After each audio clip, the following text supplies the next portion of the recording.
Ола таусырмат теле көрүүчүлөр, таңманы берүүсүндөр Акмарал Айыпова, Расул Жмашев. Бүгүн биз Айтматовдун аалымы деген темада кеп салып жатабыз. Студиябызда коногубуз бар. Ооба, кадырлуу коногубуз менен тааныштырсак, филология илимдеринин доктору, Жусуп Баласагын атындагы Кыргыз Улуттук университетинин проректору, Кыргыз Республикасынын эл агартуусунун отличниги Садык Алахан агайыбыз. Саламатсызбы? Саламатсызбы. Кош келиңиз студиябызга. Рахмат. Бүгүнкү майрамыбыз менен дейли агай. Анткени бүгүн Кыргыз улуттук адабият күнү. Аны менен катар улуу залкар жазуучубуз Чыңгыз Айтматовдун туулган күнүн дагы белгилеп, өзүңүз биринчи эле суроодо агай, Чыңгыз Айтматов кош тилде жазган деген өзүңүздүн айткан сөзүңүз бар да. Анан ошол кайсыл чыгармалардын орусча, кайсыл чыгармалардын кыргызча, биз жогоруда дагы айтып өттүк, көпчүлүк чыгармалар орус тилинде жазылган экен депчи. Ошол боюнча айтып өтсөңүз. Рахмат. Саламатсыздарбы, урматтуу телекөрүүчүлөр. Чынында бүгүнкү адабият күнү деп аталышынын эки себеби болгон. Мына менин жөжөлөрүм азыр бир эле себебин айтып коюшту. Чыңгыз Айтматовдун туулган күнү деп. Ал бул дагы экинчисинен Алык Осмоновдун кайтыш болгон күнү бүгүн.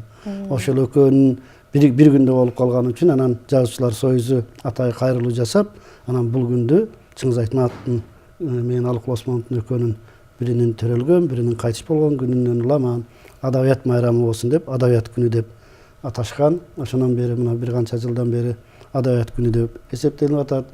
Бүгүн Чыңгыз Айтматовдун мүрзөсүнө барып дагы кабарына гүл коюшат. Биздин жазуучулар, студенттер Алык Осмоновдун мүрзөсүнө да барып гүл коюшат, кабарына барышып. Анан чоң жыйындар болот бүгүн. Бүгүн мына силердин телекөрүүчүлөр үчүн айтып кетейин. Бүгүн бизде азыр 11-де академияда, улуттук академияда чоң жыйыныбыз бар. Мындай бир илимий өңүттө. Андан кийин саат 2-де филармонияда адабият майрамы болот. Жазуучулар союзу уюштуруп атат муну. Андан кийин кечирээк дагы ошонун уландысы катары Рухеш деген сайт бар, адабият Олжобай Шакир алып барып аткан. Анын сыйлык тапшыруу конкурсунун жыйынтыгы болот. Анан кечкурун эмеде Кыргыз драма театрында Саманчынын жолу болот. Ошо менен бүгүн кечке ушу адабият жөнүндө сүйлөйбүз. Мага бүгүн сиздердин телевидениеден мындай чыгып элди куттуктоо мүмкүнчүлүгү болуп жатат. Ал үчүн баарыңыздарга рахмат. Сизге да рахмат агай. Анан эми сурооңорго келсек, чынында Айтматов эки тилдүү жазуучу, муну баардыгы билишет. Анан эми бул киши жазганда алгач албетте орус тилинде 5 аңгеме жазган бул киши.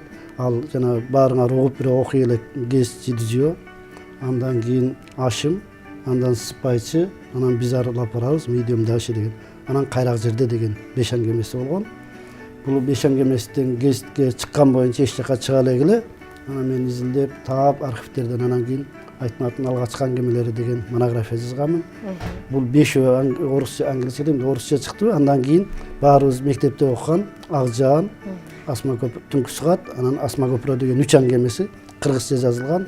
Ушу менен Айтматовдун адабиятка болгон биринчи кадамы жыйынтыкталган десек болот да. Эмне үчүн? Себеби бул 56-жылга чейин жазылды булар. Анан 56-жылы чыке менен адабияттын үстүнө кетти.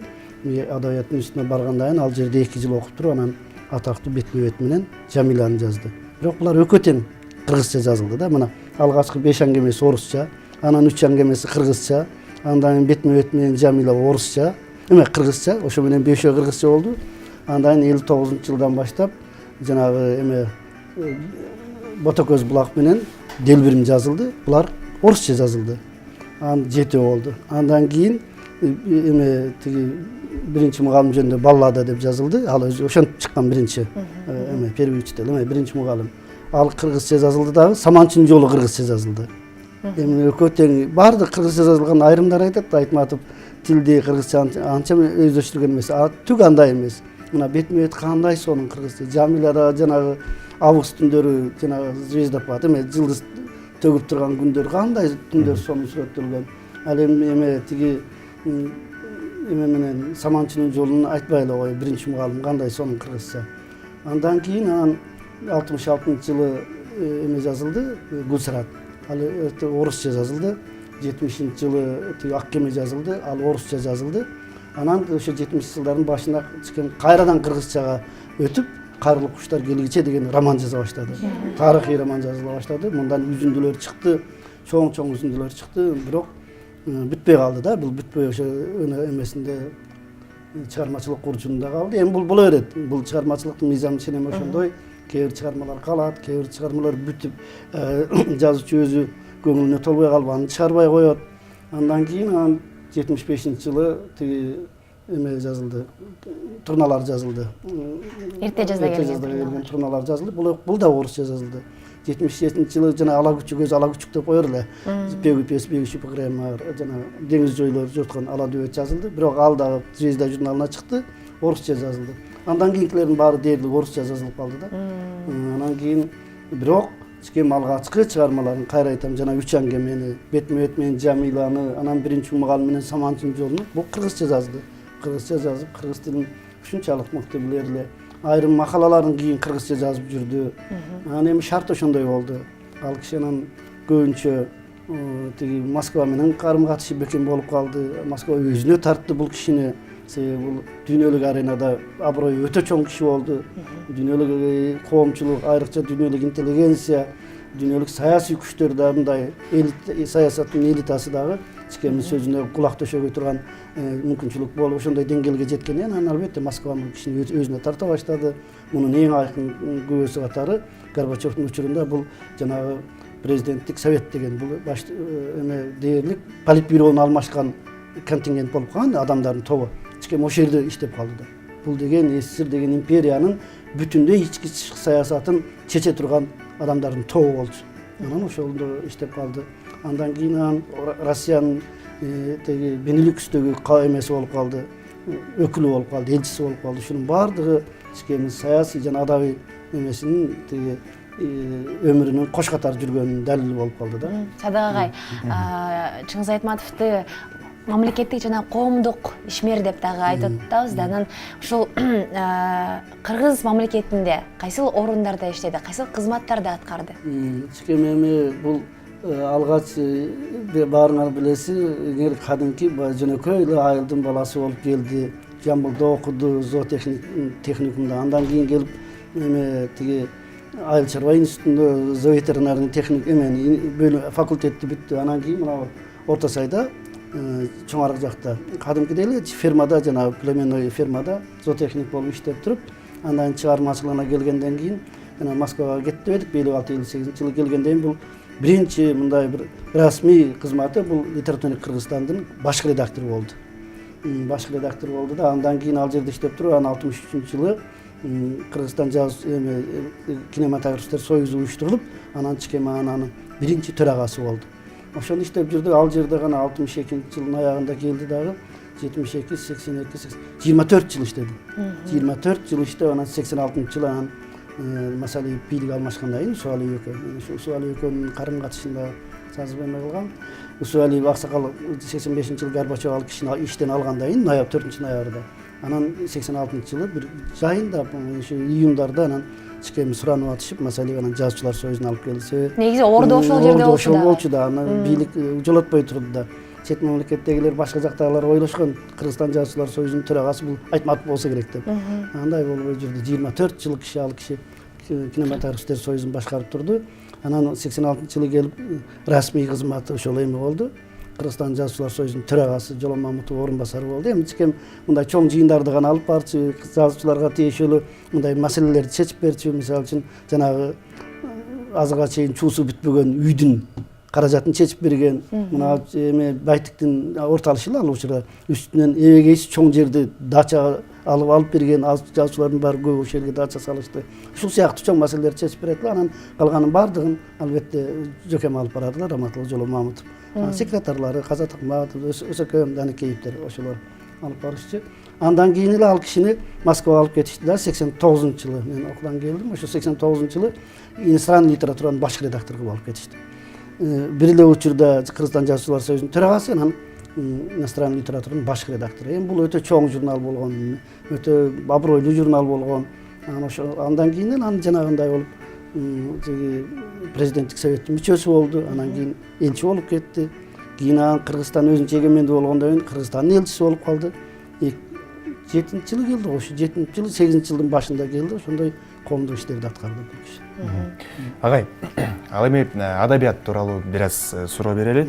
Азыркы мезгилде 10 жыл мурдакыга байланыштуу сапат, адабияттын сапаты кандай болуп атат? Мен мисалы көп учурда байкайм, баягы аты чыкпаган мындай баштапкы этаптагы жазуучулар дагы азыр китебин чыгарып атышат да. Китеп чыгарган оңой болуп калды азырчы. Ар бир экинчи баягы калемди тамга тааныган киши эле китеп жазып атат деп айтсак болот да. Ошого байланыштуу азыркы адабияттын сапаты кандай болуп атат кыргыз элинде? Адабиятты баштапкы этапта айтылбайт, бирок чыгармачылыгын чүдеп баштаганда эле. Албетте ал бунун баардыгы жанагы мындай бир эсирдин учурунда айтып койчу, контроль деп койчу го, жана ОТК деген болчу атаңга, отдел технический контроль деген, ошол эме бул эми буюмдарды айтып атам. Ошол сыяктуу эле чыгармачыл уюмдарда, редакцияларда өздөрүнүн көркөм кеңештери болор эле. Анан окуп мындай келген анча жараксыз макала болсун, даже аңгеме очерктерди кой, макала болсун чыгарыш эмес. Анан талап күчтүү болчу. Анан кийин ал белгилүү бир уюмдун органы болчу, гезит журналдар. Мисалы үчүн Кыргызстан маданияты жазуучулар союзу менен Маданият министрлигинин органы болчу. Ошол министрлик көзөмөлдөп турчу сапатын. Ала Тоо экөө ошондой болор эле. Ал эми Советтик Кыргызстан менен берки Советский Киргизия ал партиянын органы болчу. Ленинчил жаш комсомолдордун органы болчу дагы. Редакция менен иштеген кызматкерлер эмес, редактор эмес, тиякта иштеген кишилердин өздөрү да жооп берчү. Ошол жерде бир ката кетип калса. Менин эсимде, мисалы үчүн 80 канчанчы жыл экен, вечерний Бишкекте СССР жогорку советтин председатели дегенди ташмалдаганда предатели деп кетип Брежнев. Азыр эме Америкада жүрөт азыр. Ваксберг беле, ошол иштен кетип ит болушкан, ызылдап. Бир муун түшүп калган үчүн мазын сөз көрүп кеткен да. Ала Тоодо да ошондой болгон, бир бетин алмаштырышып ушундай. Эме контроль өтө күчтүү болчу, талап күчтүү болчу. Азыр эми акчасын төлөсөң, баарын чыгара бересиң. Менчик басмаканалар топон, ар бир мына силердикинен жарымын подвалга кирип алышып эле 500 станокто коюп алып, 400 станокто чыгарып атышат. Себеби жооп берген эч ким жок. Жанакай сапасыздан баштап эротика, порнографияга чейин чыгып кетпедиби? Мунун баардыгы адабиятка ушунчалык чыккынчылык болду. Жаман абалга алып келди. Деңгээлин түшүрдү. Эң башкысы силердин муундун табитин өлтүрдү. Ал табитин өлтүргөн аз кегенсип, ошондо мен такай айтам, ошондой жазуучу акындардын бандасы пайда болду. Жана өмгөктөп кирип, алардын бир сөзү бар. Бир нерсе десең, менин өзүмдүн окурманым бар деп кашайтат. Ал окурманын татыякка түшүп калган, жана Горкийдин Надинесиндеги окурман экен, менин иш жок. Ал эми анын баардыгы жалпы адабияттын өнүгүшүнө, жалпы адабияттын абалына, жалпы адабияттын мындай бир көркөм эстетикалык деңгээлине тез таасирин тийгизет. Бул эми таптакыр тескери көрүнүш. Агай, жогоруда айтып калбадыңызбы, Чыңгыз Айтматовдун романы жарык көрбөй калган депчи. Ошол жарыкка көрбөй калган, чыкпай калган чыгармалар көп эле болсо керек. Негизи архиви чоңбу? Муну эми жакында ошол жана кайрылык куштар келгенче чыкпай калды. Анан мындан 3 жылбы, 4 жыл мурда жанагы жер жана эме Чопа-Чор деген Земля флейта деген жер жана Чопа-Чор деген кол жазмасы роман, бүткөн роман. Аны таап алышты. Таап алышып анан эми кайра чыгарабыз деп атышат, бирок ал чыга элек, мүмкүн чыгарышар. Андан башка жана Бахияна деген чыгармасы да башталып туруп бүтпөй калган. Мүмкүн ал бүткөндүр, чыкем чыгаргысы келген эместир. Анан табыштуу эмесин архивин жакшылап изилдеп, иретке келтирип, анан толук мына Авезовдун канча да томун чыгарышты казактар. Бүт каттарынан баштап бүтпөй калган чыгармаларын, бирөөлөрдүн пикирлерин ушундай кылып, ошондой кылып туруп академиялык басылышын чыгарыш керек да чыкем. Ошондон анан бүт бардыгы түшүнүктүү болот. Агай, ошол баягы бүткөн эле чыгармасы чыкпай калган деп атпайсызбы? Балким Чыңгыз Сөрөкулович өзү чыгаргысы келген эмес. Албетте, бул өзү ошолду айтпадык, ал өзүн жана сөздүн башында айтпадым, өзү канааттанган эмес. Мындай өзү дүйнөлүк адабиятта аябай көп. Мисалы үчүн Хемингуэй кайтыш болгондон кийин анын 3 романы чыкты. Жана Мэри деген аялы, 4-нчү аялы, ошол бүт адабий эмесин алып калган, мурасын. Андан кийин Праздник, который всегда с тобой чыкты. Андан жанагы Острова океана деген чыкты. Анан Тени деревьев за рекой деген чыкты. Ушул сыяктуу бир 4-5 романы чыкты да Хемингуэйдин. Ошол сыяктуу улуу жазуучуларда боло берет ал. Архиви калат, себеби ал өздөрү өтө бийик деңгээлге чыгып алган калемгерлер. Анан айрым чыгармалары ошол өзүнүн ички талабына жооп бербей калып, анан тим коет, кала берет ошол боюнча. Мисалы үчүн мына жазуучунун өнүгүшүн айтайынчы кем. Мен адабияттын институтунда окуп жүргөндө биздин институттун архивинен чикем делосун таап алдым. Жанагы адабияттын үстүндө баргандагы, мына силер окууга тапшыргандай делоңор бар го, ошол сыяктуу дело. Ошондон арызы бар. Мен муну макала кылып жазганым, арызында ушинтип жазып турат. Мен жакында, бул 56-жыл. Мен жакында айылдык мугалимдер жөнүндө роман жаздым дейт. Жанагы бетме-бет жазыла элек али. Кечиресиңер, аңгемелер роман жазылдым. Бул романым жазуучулар союзунда талкуу болду деп, талкуудан өттү деп. Көрдүңөрбү? Демек ал ыраазы болгон эмес.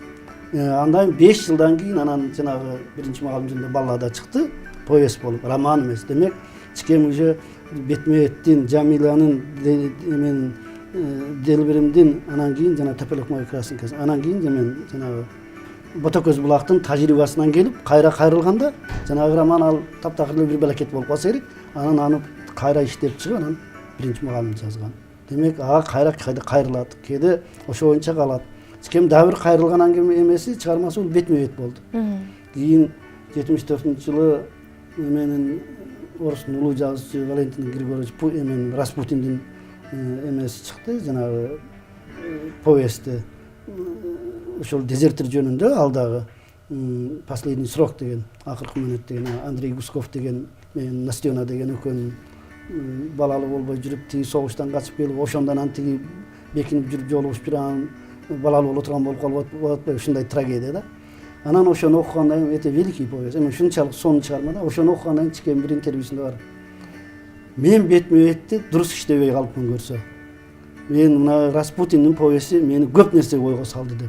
Көрдүңөр, анан кийин кайра кайрылып жанагы ылай менен үй кургандарын, чаткалга качып кете тургандарын, ошол сыяктуу сюжеттерди кошкон да. Чынында мындай жазуучулук практикада мындай боло берет. Кайра кайрылат, кайра кыскартат. Кийин анан жана Чыңгызхан Акбулуттун да ошондой жазды да. Татарлык бийлик кулагандан кийин анан ошол жанагы боронду бекетке кайра кайрылып туруп, анан ошол главаны киргизди жанагы Чыңгызхан Акбулуттун. Мурдагыда 81-жылы чыкканда ал жок, кийин кошулду. Ошондой боло берет. Агай, сизге чоң рахмат. Бирок эфирдин жыйынтыктоонун алдында сизге эркин микрофон берели. Кайрылып. Рахмат, силердин ушул жакында 1 жыл болдубу, Бир жылдан ары жак бир жыл болгон телевидение. Жарым жылдан ашып калды. Жарым жылдан ашып калды. Көшөгөсү көгөрсүн деп коелу, Ак жол болсун. Бүгүнкү ушу масс медианын майданында өзүңөрдүн ордуңарды тапкыла, илгерилегиле, элге жеткиле, биринчи каалоом. Экинчиси, жалпы кыргыз журтун ушу бүгүнкү адабият майрамы менен чын жүрөктөн куттуктап кетем. Бар болуңуз. Филология илимдеринин доктору, Жусуп Баласагын атына Кыргыз улуттук университетинин проректору жана ошондой эле Кыргыз Республикасынын эл агартуусунун отличниги Садык Алахан агайыбыз бизде конокто болду. Биз болсо улантабыз, Музыкалык чыгарма жаңырсын, андан соң жолугалы.